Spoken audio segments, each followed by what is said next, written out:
Cyber fraud का एक और अनोखा तरीका सामने आया है। इस बार ठगों ने किसी अधिकारी का फर्जी नाम इस्तेमाल कर सरकारी कर्मचारियों के ग्रुप में मैसेज डलवाए और कथित तौर पर पैसे ट्रांसफर करा लिए। शिकायत और सामने आए दस्तावेजों के बाद अब मामले में जांच की मांग उठ रही है।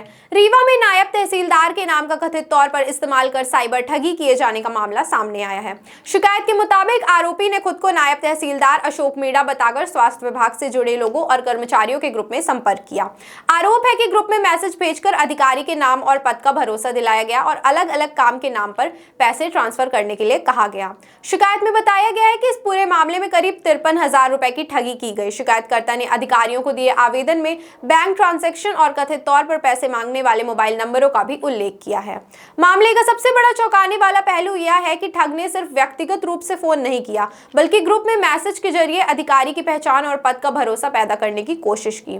वहीं सामने आए व्हाट्सएप चैट में भी अधिकारी के नाम का इस्तेमाल कर विभागीय जानकारी मांगे जाने और लोगों के बीच भ्रम की स्थिति बनने की बात दिखाई दे रही है, जबकि संबंधित अधिकारी की ओर से यह स्पष्ट किया गया है कि उनके द्वारा ऐसी कोई निजी जानकारी उपलब्ध कराने या इस तरह पैसे मांगने की अनुमति नहीं दी गई थी। अब सवाल यह है कि आखिर सरकारी अधिकारियों के नाम और पद का इस्तेमाल कर लोगों को ठगने वाला यह नेटवर्क कौन चला रहा है? क्या फर्जी नाम और ग्रुप मैसेज के जरिए कर्मचारियों को निशाना बनाया जा रहा है? फिलहाल शिकायतकर्ता ने पूरे मामले की जांच कर दोषियों के खिलाफ कार्यवाही की मांग की है। साइबर अपराध का तरीका लगातार बदल रहा है, इसीलिए किसी भी अधिकारी के नाम से पैसे मांगने वाला मैसेज आए तो बिना सत्यापन के रकम ट्रांसफर ना करें। इस मामले में लगाए गए आरोपों की पुलिस जांच के बाद ही पूरी सच्चाई सामने आएगी। मेरा नाम मोहिनी नाम है, रगौली में पदस्थ हूँ। सर मेरे मोबाइल में फ़ोन आया कि मैं अशोक मीणा बोल रहा हूँ, तहसीलदार कलेक्ट्रेट से बोल रहा हूँ। उसके पहले ग्रुप में मैसेज आया था सर लोगों का कि अशोक मीणा करके कलेक्ट्रेट से आएंगे तो उनका फ़ोन रिसीव कर लेना, आपकी उसका स्कैन की जानकारी पूछेंगे तो अच्छे से बता देना।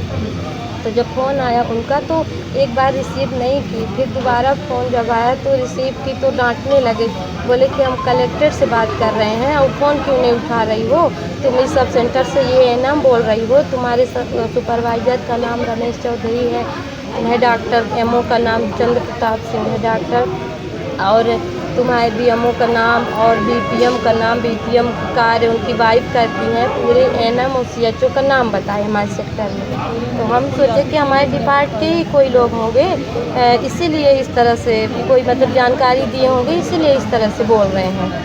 उसके बाद बोले कि आपके भवन का मरम्मत के लिए हम पैसे 34,000 आया है तो हम भेजेंगे। तो बोले सर हम सब सेंटर में पदस्थ नहीं है, पीएससी में है, वहाँ हमारे अकाउंट में नहीं आता, पीएससी सब सेंटर है ही नहीं कि मरम्मत का पैसा जहाँ हम देंगे। तो बोले कि ज़्यादा बोल रही हो, हम तुम्हारी नौकरी वो कर देंगे, अभी तुम्हारा अकाउंट सीज करवा देंगे, हम तहसीलदार बोल रहे हैं, तुम्हारी कल दिल्ली तक रिकॉर्डिंग जा रही थी। सर हम डर के कारण बोले ठीक है सर डाल दीजिए। फिर वो 10 रुपये भेजे, फिर उसको बोले कि दोबारा 10 रुपये को भेजो, तो दोबारा सर हम भेज दिए। फिर उसमें सर 34,990 करके रिसीव मर्चेंट अकाउंट आया, उसके नीचे बोले कि तुम 34,990 को पे करके अपना पिन डालो। तो सर हम उसको डाल दिए और चेक नहीं किए कि अकाउंट में आया है कि नहीं। फिर उसके बाद 17,990 का मैसेज आया, यही रिसीव मर्चेंट अकाउंट, और उसके नीचे पे आया, बोले पे कर दो उसको भी कर दिए। फिर उसके बाद सर हम जब बैलेंस चेक किए तो मेरा बैलेंस पूरा चला गया 53,000। तो मैं बोली सर मेरा पूरा चला गया, जो आप बोले थे तो आप डाले नहीं, मेरा भी चला गया, तो मेरा लौटा दीजिए। बोले 1 घंटा में सब जाएगा। फिर फ़ोन काट दिए। फिर उसके बाद सर हो गया, फ़ोन बंद रहा, फिर वो फ़ोन काट दिए उधर से। फिर हम 1930 में फ़ोन किए साइबर उसमें शिकायत किए, वहाँ से शिकायत आई, बोले थाने चले जाओ, तो थाने गए, थाने में कराए, फिर सर हो गया। क्या नाम है आपका? मोहिनी नाम है। क्या घटना हुई आपके साथ? हमारे ब्लॉक में कल साइबर अपराधी हमारे कम्युनिटी हेल्थ ऑफिसर और एनएम सभी कर्मचारियों को बारी बारी से कॉल करके, मैं कलेक्ट्रेट से अशोक मीणा बोल रहा हूं, और हमारे 2 एनएम बहनों का पैसे भी कट गया, एक सिस्टर का 53,000 रुपये, एक का 30,000 रुपये।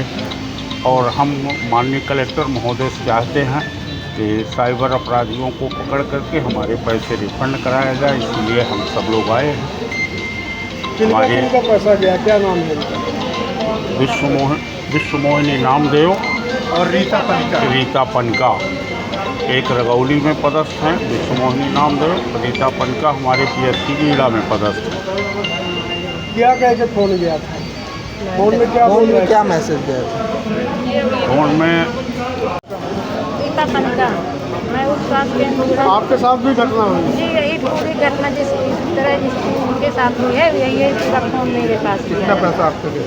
मेरा 28,000 ये सभी को मैसेज गया फोन पूरे। में? हाँ, यही मैसेज आया मेरे वहाँ से BMO साहब मैसेज कर दिए थे ग्रुप में। फिर वहाँ से कॉल आया मेरे ऑपरेटर बीरा से कप्ता मैडम का। फिर उसके बाद 10 मिनट बाद मेरे अशोक सर का फ़ोन आया, सुपरवाइजर। तो बोले कि वहाँ कलेक्ट्रेट से फ़ोन आएगा तो आप उठा लेना और उससे आप सब सेंटर के बारे में जानकारी पूछेंगे, पैसा वैसा क्या सेंटर बना है क्या नहीं बना है। तो मैं बोली ठीक है, मैं पूछी भी उनसे सुपरवाइजर से कि सर सेंटर वेंटर बना नहीं है, पैसा नहीं आता है, तो मैं यही बोलूँगी। बोले ठीक हो तो बता देना। फिर इसके बाद मैं 4 बजे के लगभग मैं सो गई थी, मीटिंग से आई तो सोते सोते फ़ोन आ गया। जब मैं उठी अब तो मैसेज देखी नहीं, कुछ लोगों का मैसेज आ गया था कि ये साइबर अपराधी हैं, तो मैं मैसेज नहीं देखी। फिर वो फ़ोन में बात करने लगे घुमा फिरा के, मैं फिर फ़ोन काट दी। फिर फ़ोन लगाए, फिर वो डरवाने लगे कि मैं नायब तहसीलदार अशोक मीणा नाम से बोल रहा हूँ कलेक्ट्रेट से, अगर आप मेरा फ़ोन होल्ड करेंगी तो मैं आपके नाम कंप्लेन कर दूँगा। यहाँ मेरे सामने कलेक्टर साहब बैठे हैं, कलेक्टर महोदय, आपकी पूरी बात रिकॉर्डिंग हो रही है, आपका फ़ोन दिल्ली तक रिकॉर्ड हो रहा है, तो आप फ़ोन मत काटिए, ना किसी का फ़ोन रिसीव करिए। बोले ठीक है। मैं बोले कि आपके यहाँ वो उपस्वास्थ्य केंद्र बना है? मैं बोली नहीं बना है, मैं PSC में पदस्थ हूँ। बोले कि किराए से रहती हो? मैं बोली ठीक है। तो बोले कि आपको मेरे को 34,000 रुपये रिफंड करना है, आपके मतलब वो किराए भवन के लिए, कुर्सी वगैरह अलमारी लेने के लिए पैसा आया है। ठीक है। तो मैं बोली कि मेरे अकाउंट में सर ना भेजिए, वहाँ मेरे सरकारी खाता में पैसे डालिए। तो बोले नहीं, सरकारी खाता आपका बंद हो चुका है, आपके अकाउंट में ही पैसा जाएगा। तो मैं बोली कि ठीक है सर। फिर वो 10 रुपये का बोले इधर से मैसेज करो।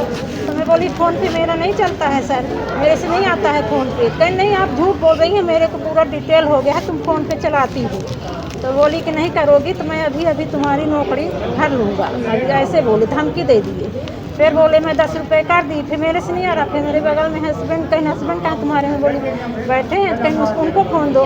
कहीं ये तुम्हारी मैडम पढ़ी लिखी नहीं है क्या, कमाल जैसी बात करती हैं। मैं बोली नहीं सर, पढ़ी लिखी तभी ना सर्विस करती हूँ। कहीं नहीं, तुम पढ़ी लिखी नहीं, ऐसे नौकरी कर रही हो तुम। तो मैं बोली नहीं, कहीं अपने हस्बैंड को फ़ोन दो। फिर मैं दे दी, फिर 10 रुपये वो डाल दिए, फिर 10 रुपये चला गया। फिर उसके बाद बोली ये मैसेज देखो, रिफ़ंड करो मेरे को, रिसीव करके फ़ोन पे मेरे भेजो व्हाट्सएप। फिर भेज दिए, फिर उधर से वो स्कैनर भेजे। फिर मेरे से फ़ोन पे पैसा नहीं गया सर। दोबारा जब बोले कि आप इतना पैसा उधर से भेजो, तो स्कैनर भेजे तो नहीं गया। फिर बोले अपने हस्बैंड के मोबाइल में ट्रांसफ़र करो पैसा, तो मैं फिर ट्रांसफ़र करी इधर से। आगे एक बार 19,999 रुपये, फिर एक बार